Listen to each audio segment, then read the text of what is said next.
ওই দেখ, আকাশ কেমন কালো মেঘে ঢেকে যাচ্ছে, মনে হচ্ছে এক্ষুনি বৃষ্টি নামবে রে। বৃষ্টি নামবে? কি মজা, কি মজা! বৃষ্টি হলে আজ ইচ্ছা মতো ভিজবো রে। শুধুই ভিজবো না, বৃষ্টির সময় শুনেছি অনেক মাছ পাওয়া যায়। আজ বৃষ্টি হলে ভিজবো আর নদীতে মাছ ধরবো। খুব মজা হবে রে। এই কথা বলতে বলতেই বৃষ্টি শুরু হয়ে যায়। সবাই আনন্দে চিৎকার করে ওঠে। চল চল, আমরা মাছ ধরতে যাই। কতদিন মাছ দিয়ে ভাত খাইনি, আজ যদি মাছ পাই তাহলে মন ভরে মাছ দিয়ে ভাত খাবো। তোরা যা, এই বৃষ্টিতে আমি নদীতে যাব না। দেখ কেমন করে মেঘ ডাকছে, যদি বাজ পড়ে। তাহলে তুই বাড়ি যা, আমরা তিনজন নদীতে মাছ ধরতে যাচ্ছি। রাব্বি সেখান থেকে বাড়ি চলে যায়। শাপলা, দিয়া ও রাজু বৃষ্টির পানিতে ভিজতে ভিজতে নদীতে মাছ ধরতে যায়।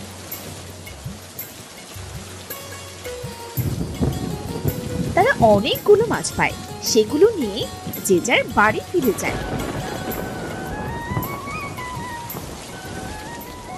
মা, তুমি এখানে বসে কি এত ভাবছো? এতক্ষণে তোদের ফেরার সময় হলো। রাগ করো না মা, বৃষ্টি হলে তো নদীতে মাছ ভেসে বেড়ায় মা। অনেকদিন তো আমরা মাছ খাই না, তাই নদীতে মাছ ধরতে গিয়েছিলাম। দেখো না মা, কতগুলো মাছ এনেছি। মা, মাছগুলো ঝোল করবে। বৃষ্টির দিনে মাছ ঝোল দিয়ে ভাত খাবার মজাই আলাদা। ঠিক আছে, তোরা তাড়াতাড়ি জামা কাপড় পাল্টে নে, না হলে যে আবার ঠান্ডা লেগে যাবে। রাজু আর দিয়া কাপড় বদলে ঘরে গিয়ে দেখে তাদের ঘরে পানি পড়ছে। তোর বাবাকে কত করে বললাম এবার সালটা সারাও, বৃষ্টির দিনে ঘরে থাকাই যায় না, কিন্তু সে তো পেরে উঠলো না। আচ্ছা, আমি মাছগুলো কেটে রান্না করে নিই। মোহিনী মাছ কেটে রান্না করে।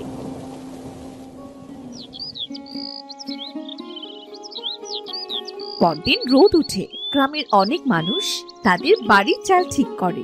পথে ঘাটে পানি বেঁধে আছে। ভাই, এখন ঘরের চাল ঠিক করছো যে?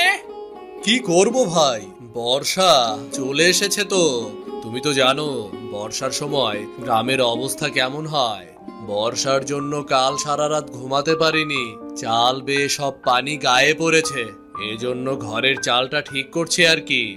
বেশ ভালোই করছো ভাই, আমারও একই অবস্থা। আমার ঘরের চালটাও ঠিক করতে হতো, কাছে তেমন পয়সা নেই, এজন্য এবার পেরে উঠছি না। ঘরটা সারিয়ে নাও ভাই, শুনেছি এবার নাকি বৃষ্টির ভাগটা বেশি। এই বৃষ্টির সময় বউ বাচ্চা নিয়ে কোথায় যাবে তখন শুনি? দেখি কি করা যায়। আচ্ছা ভাই, আমি তবে আসি। আকাশের অবস্থা আজও তেমন ভালো নয়, মনে হচ্ছে আজও বৃষ্টি নামবে।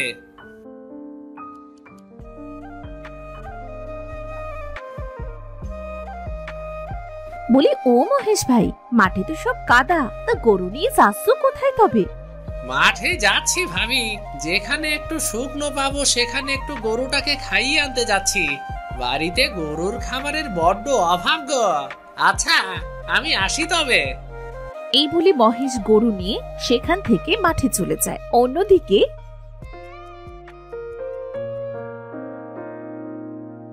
মা, ও মা, এখন তো বর্ষার সময়, না জানি কখন বর্ষা পড়তে শুরু করে। বাড়িতে তো জ্বালানি নেই মা, তখন জ্বালানির অভাবে না খেয়ে থাকতে হবে। আমি আর ভাই মিলে বরং জঙ্গলে যাচ্ছি। কাল তো ঝড় বৃষ্টি হয়েছিল মা, আজ জঙ্গলে অনেক জ্বালানি পাবো। আকাশের অবস্থা তো তেমন ভালো নয় রে, এই অবস্থায় তোদের জঙ্গলে যেতে হবে না। তুমি চিন্তা করো না মা, বর্ষা শুরু হবার আগেই আমরা চলে আসব। তাড়াতাড়ি ফিরিস কিন্তু। দিয়া আর রাজু তাদের মায়ের কাছ থেকে বিদায় নিয়ে জঙ্গলের উদ্দেশ্যে বেরিয়ে পড়ে। তারা হাঁটতে হাঁটতে একসময় জঙ্গলের অনেক গভীরে চলে আসে। দিদি, এখানে অনেক জ্বালানি হয়েছে, চলো একটু কুড়াই আমরা। ঠিক আছে ভাই। দিয়া আর রাজু জঙ্গলের ভেতর থেকে জ্বালানি কুড়াতে থাকে। হঠাৎ চারদিক অন্ধকার হয়ে আসে, আকাশ কালো মেঘে ঢেকে যায়। ভাই, আকাশ তো কালো মেঘে ছেয়ে গিয়েছে, মনে হচ্ছে এক্ষুনি কালবৈশাখী ঝড় উঠবে। দিদি, তাড়াতাড়ি বাড়ি চলো, আমার খুব ভয় করছে তো। ভয় পাস না ভাই, আমি আছি তো। দিদি, ওই দেখো আকাশে কেমন বজ্রপাত হচ্ছে। চল ভাই, যে জ্বালানিগুলো কুড়িয়েছি তাই দিয়ে 2-3 দিন চলে যাবে। ঝড় ওঠার আগে আমরা বাড়ি চলে যাই, চল। এই বলে রাজু আর দিয়া জ্বালানি নিয়ে জঙ্গল থেকে বাড়ি ফিরে আসে।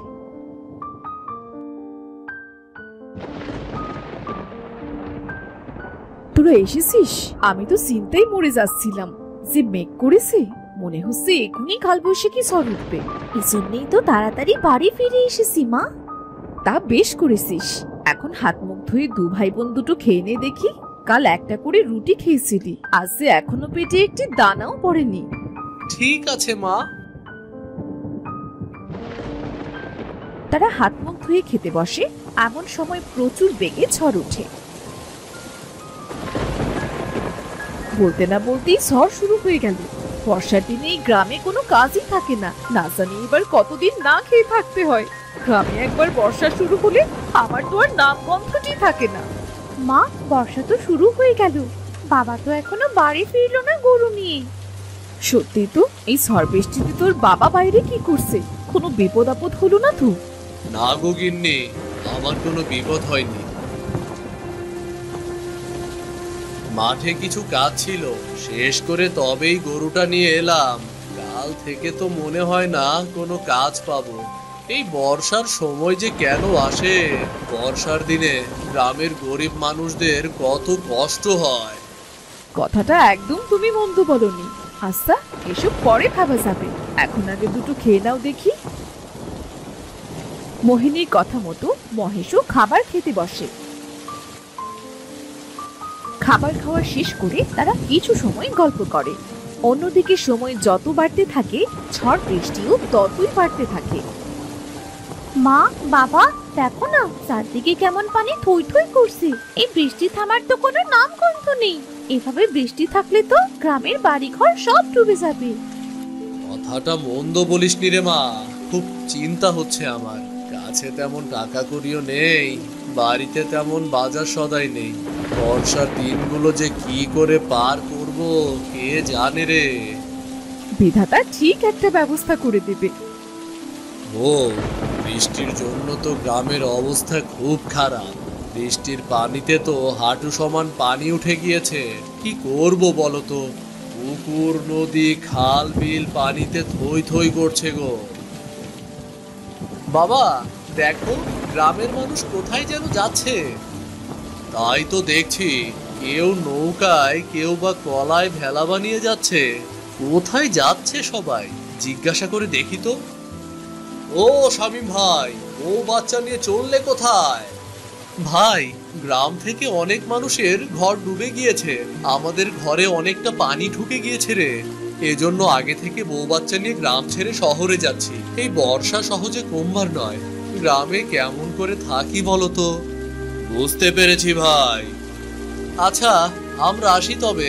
তোমাদের বাড়িতেও তো পানি উঠতে শুরু করেছে, তোমরাও চলো শহরে। দেখি ভাই কি করা যায়।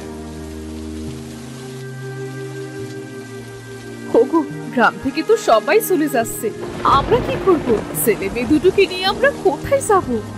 বাবা, মা, চলো না আমরা অন্যদের মতো শহরে চলে যাই। শহরে সবকিছুর অনেক বেশি দাম। তাছাড়া সেখানে যে থাকবো কোথায় আমরা? তাহলে এখন আমরা কি করব? বিধাতা, তুমি আমাদের একটা ব্যবস্থা করে দাও। এই বর্ষা এবার কমিয়ে দাও। বর্ষার জন্য গ্রামটা যে জনশূন্য হয়ে যাবে। এভাবে আরো 2 দিন কেটে যায়। বৃষ্টি পানিতে গ্রামের অনেক বাড়ি ডুবে যায়।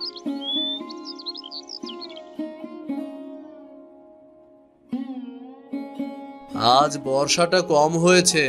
বলি বউ, বাড়িতে শুকনো খাবার আর কতগুলো আছে গো? আজ যে কোনো খাবার নেই, ছেলে মেয়ে দুটো ক্ষুধায় ছটফট করছে। কি করব কিছু বুঝতে পারছি না। এই অবস্থায় তো কোথাও খাবার পাবো না, কি যে করি। আমি বলি কি, তুমি একবার জমিদার মশাইয়ের কাছে যাও, দেখো না উনি কি করে। জমিদার মশাই যে কিপটে, সে কি আমাদের সাহায্য করবে? চেষ্টা করে দেখোই না। এত করে যখন বলছো, তখন যেই দেখি কি করা যায়। বউ, এই কলার খেলা করেই আমি জমিদার বাড়ি যাচ্ছি। বাবা, আমিও যাবো তোমার সাথে। তোকে যেতে হবে না মা, কখন আবার বর্ষা শুরু হয় কে জানে। বাবা, তোমার সাথে যাই না, দেখো চারিদিকে কত পানি। আমার খুব দেখতে ইচ্ছে করছে বাবা। ঠিক আছে, চল। মহেশ দিয়াকে নিয়ে ভেলায় করে জমিদারের বাড়িতে যায়।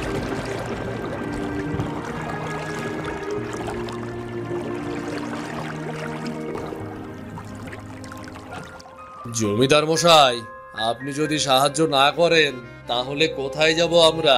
চারদিকে পানিতে ভরপুর, কোথাও কোনো কাজ নেই। এ অবস্থায় কি খেয়ে বাঁচবো বলুন? তোমার মতো অনেকেই আসছে আমার কাছে, তোমার জন্য আমি কি করতে পারি সেটা বলো। জমিদার মশাই, আজ 4-5 দিন ভাতের দানাও চোখে দেখিনি। বাড়িতে কিছু শুকনো খাবার ছিল, সেটাও কাল ফুরিয়ে গিয়েছে। এজন্য আপনার কাছে এলাম।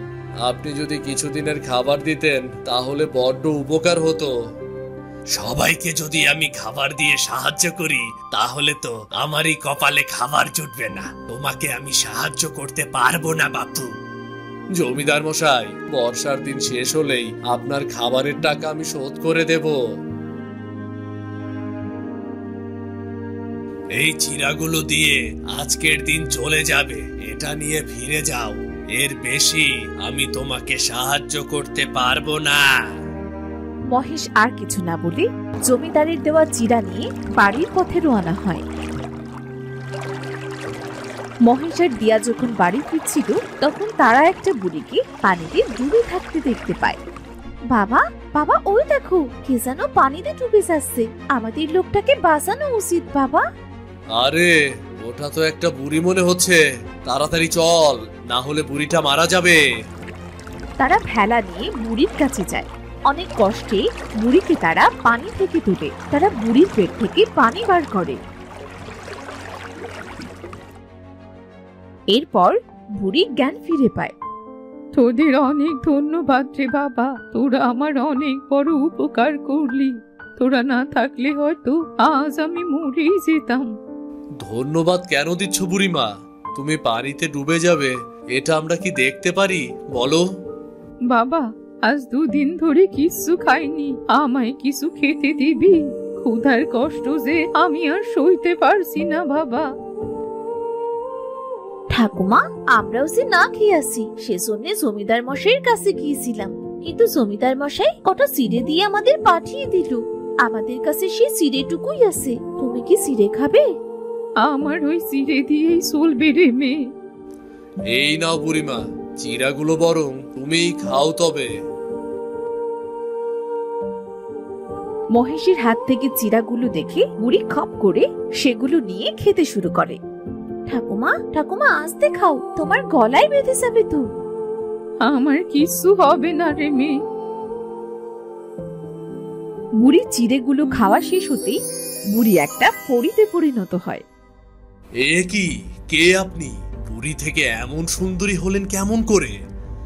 আপনি যেই হন না কেন আমাদের ছেড়ে দিন, আমাদের কিন্তু মারবেন না। ভয় পেও না তোমরা, আমি পড়ি। তোমরা আমায় সাহায্য করেছো, আমি তোমাদের কি করে ক্ষতি করি বলো তো? আপনি পড়ি?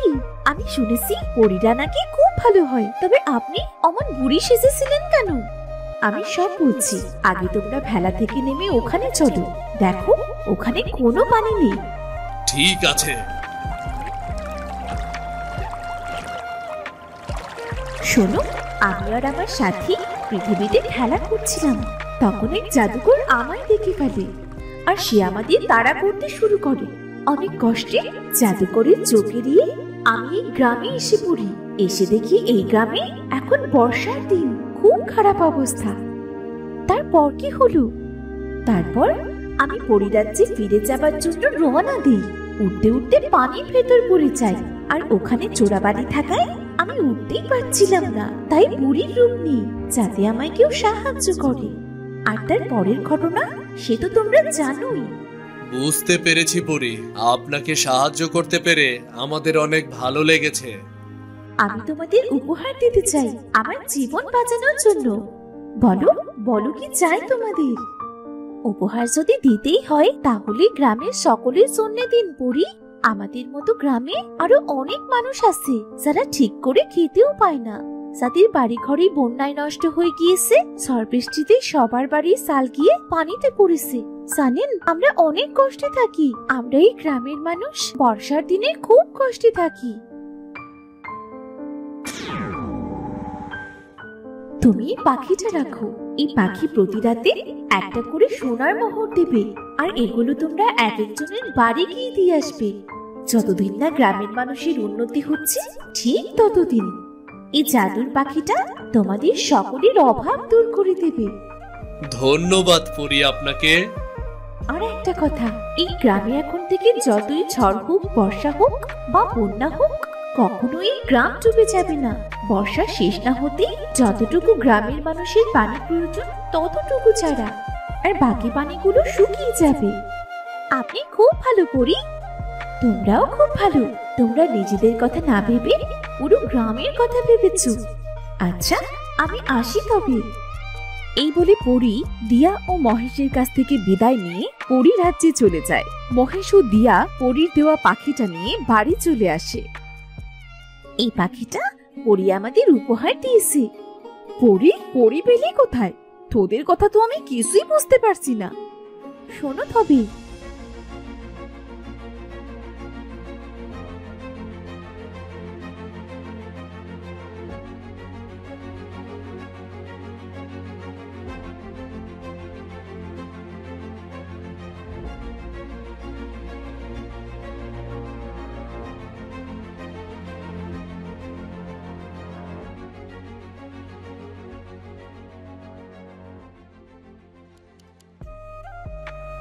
সত্যি বলছিস তুই?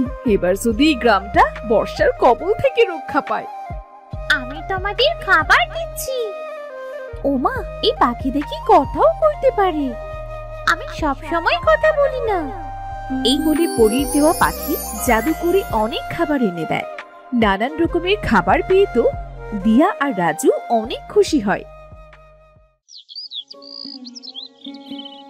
পরদিন পরির কথা মতো গ্রাম থেকে পানি শুকিয়ে যায়, আর পরির দেওয়া পাখি প্রতিদিন গভীর রাতে একটা করে সোনার মোহর নিয়ে একদিন এক এক গরিব পরিবারকে দিয়ে আসে। কিছুদিনের মধ্যেই তাদের গ্রামের অনেক উন্নতি দেখা যায়। বর্ষার দিনেও এখন আর আগের মতো দিয়াদের গ্রামটা পানিতে ডুবে যায় না।